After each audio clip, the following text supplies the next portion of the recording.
মায়ের হাতে বানানো নিরামিষ পাঁঠার মাংস আমার সবথেকে প্রিয় একটি পদ। গ্রাম বাংলার বিভিন্ন দেবী পুজোয় পাঁঠা বলি প্রচলিত রয়েছে। তারপরে সেই পাঁঠার মাংস রান্না করা হয় পেঁয়াজ রসুন বাদ দিয়ে, তাই জন্য এটাকে নিরামিষ পাঁঠার মাংস বলা হয়। কাঁচা মাংসগুলোয় প্রথমে পরিমাণ মতন হলুদ, টক দই, জিরে গুঁড়ো, ধনে গুঁড়ো, লাল লঙ্কার গুঁড়ো, আদা কাঁচা লঙ্কা বাটা, স্বাদ মতো নুন দিয়ে ম্যারিনেট করে রাখতে হবে 10 থেকে 15 মিনিট মতন। 15 মিনিট পরে কড়াইয়ে সর্ষের তেল গরম করে জিরে, শুকনো লঙ্কা, তেজপাতা দিয়ে তার ওপরে ম্যারিনেট করে রাখা মাংসগুলো দিয়ে দিতে হবে। টমেটো কুচি আর রং করার জন্য কিছুটা কাশ্মীরি লঙ্কার গুঁড়ো দিয়ে মশলাটাকে বেশ কিছুক্ষণ ভালোভাবে কষিয়ে নেবেন।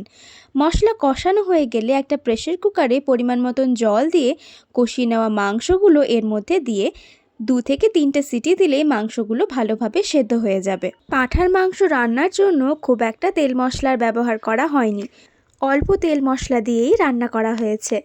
মাংসগুলো সেদ্ধ হয়ে গেলে কড়াইতে ঢেলে নিয়ে আবারও কিছুক্ষণ ফুটিয়ে নিতে হবে। গরম মশলার গুঁড়ো আর গোলমরিচ গুঁড়ো দিয়ে সব কিছুকে মিশিয়ে নিলেই নিরামিষ পাঁঠার মাংস একদম তৈরি। এইভাবে পাঁঠার মাংস রান্না করলে খুব তাড়াতাড়ি তো হয়ে যাবে আর তার সঙ্গে খেতেও সুস্বাদু হবে।